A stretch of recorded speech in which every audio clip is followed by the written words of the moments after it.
Hi guys, I'm so happy that you're here. My name is Noemi and welcome to my YouTube channel. There's a common misconception in the calisthenics community that they only work on upper body, but honestly, I think that only applies to guys because as girls, we're always working on our lower bodies. If anything, it's harder to get more girls into upper body work. But I want to do this video to show you that there's so many calisthenics leg workouts that you can do. We're not using any equipment in this routine. It's literally just going to be you and your legs. If you're ready, let's go ahead and get this work in. Before we get into the workout, I'm going to show you guys how I make and track my mango breakfast. I feel like a lot of people think it's intimidating, it's complicated, like oh my gosh, she's obsessed weighing all her foods, but it's actually really easy to do this. This plantain is pretty big, so I cut it in half because that's the amount that I'm going to eat. That's going to leave me full. And then I also took the skin off because obviously I'm not going to eat it. And then notice how I'm weighing it raw. You'll notice that when you cook it, the plantain is going to absorb some water, and so the weight is going to change when you do that. So always weigh all of your foods raw.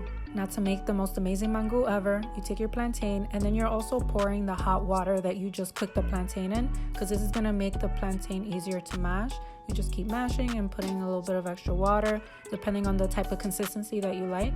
And then what I'm going to do is add just a little bit of olive oil. So I put the bowl on the scale and then I pour the olive oil in as it's zeroed out first, so I can see how much oil I'm using, because you can easily go over hundreds of calories if you just pour the oil in without any concern for how much you're putting into your mango.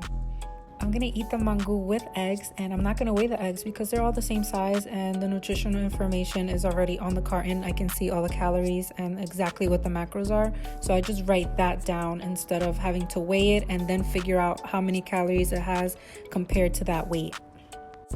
Of course, this meal is not complete without un chin de aguacate, and what's really awesome about weighing your foods is that I've been eyeballing my foods for a while, so I know that I'm gonna cut about 30 grams of this. So when I put it on the scale, I'm like off by 5 or so grams, but that's exactly what you want. You don't want to be weighing your foods forever. You just want to get good at eyeballing your foods, but you have to weigh your foods first so you can get good at being intuitive eater. We're going to start off with my favorite leg exercise, donkey kicks. We're going to do 30 on each side. What you want to do is come down to all fours, and then you'll lift one of your legs up with the knee bent, kicking up towards the ceiling. Make sure that you're not arching in your lower back and that you're looking forward in between your hands. I love this exercise so much because I'm feeling it in my glutes, and as a girl, I want my glutes to look nice and perky and firm like I work out. I don't want my butt to look saggy. So this move is going to target that specific area. I'm going at a fast pace here in this video, but if you need to slow it down a bit because you're not feeling your glutes, definitely do that. I'm always an advocate of my muscle connection. If you're not feeling the muscle that needs to be worked in the move, which is your glutes in this case, and you're feeling your lower back or you're feeling any strain anywhere, take your time, pause, and see if slowing down the movement will help you engage that specific muscle better. I'm not gonna lie, when I first started doing this exercise, I would cramp up so bad, like so bad. But trust me, if you keep doing this, your glutes are gonna get stronger, your body's gonna get stronger and used to the movement. So if you just take your time and you're patient, you're gonna notice your body getting stronger over the weeks the more that you do this routine.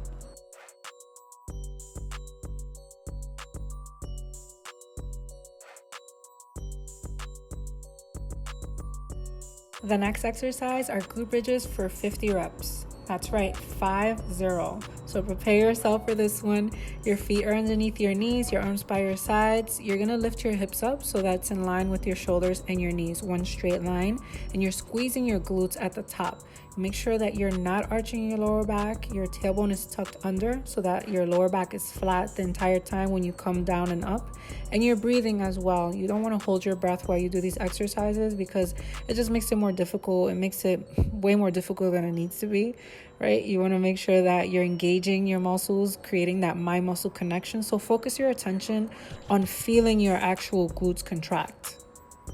We're almost done. I know that your butt is probably on fire, and if it's not on fire, use a band the next time that you do this. But if your butt is on fire, keep pushing through that because you're gonna feel a very nice pump at the end of this.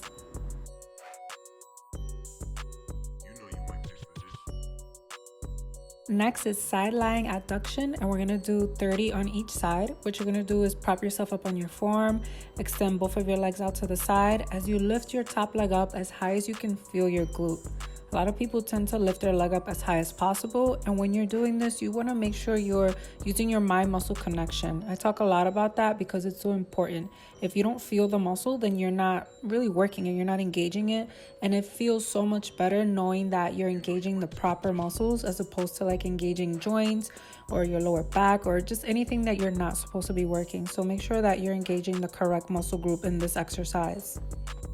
And a quick tip, try your best to not take a break in between these exercises because 1, it's going to make you stronger. 2, your muscle endurance is going to go up, your conditioning is going to go up.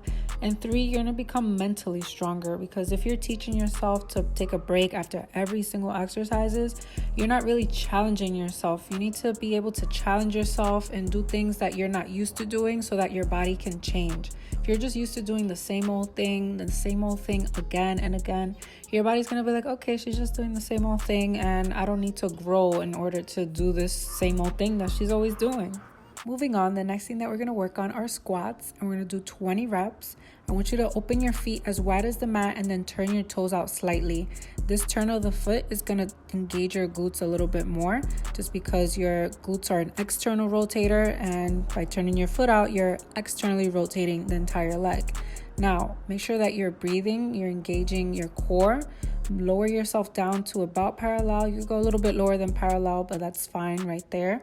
And make sure that you're looking forward and you're engaging and feeling the muscles that you're supposed to be feeling, like your glutes and your legs and your thighs. 20 reps of split squats on each side is next. This is exactly like a lunge, except you're stationary. That means that your foot is not gonna lift up and step to the top of the mat. You're gonna just be bending and straightening your knees the entire time. Each time that you lower down and right back up is 1 exact rep. If you need to hold on to something, because this requires a bit of balance, you can hold on to something that's next to you, the wall, like I'm doing right now. I'm using the island of my beautiful kitchen. And yeah, just make sure you're breathing, you're looking forward, you're engaging your muscles, your core specifically, as well as your glutes and your thighs.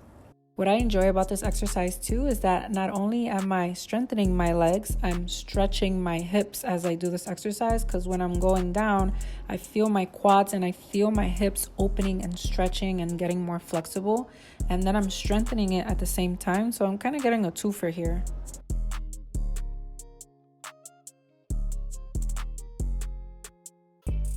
Next are glute side kicks for 30 reps on each side. What you're going to do is hold on to something so that you can balance. You're going to be balancing on one leg, and then you lift your leg up as high as you can, as long as you feel the glute. So it's like the same thing when we did lying down, but now you're standing up. Again, you want to make sure that you're feeling your glutes and not anything else. Mind muscle connection is the legit key to seeing results in your body, like for sure. Always when you're doing single leg exercises, notice if you're stronger on one side than the other. We always have one side that's stronger than the other. And if you find that, okay, I'm a little bit weaker on one side, then do a few extra reps on that side so that you can bring your legs back to evenness. Right? You don't want to have one leg that's like totally like super strong and then the other side is like super weak, because then the way that you're walking, or especially if you're a runner, it really affects you more. Like if you're running, walking, you may not notice it, but definitely if you're a runner, you need to fix that.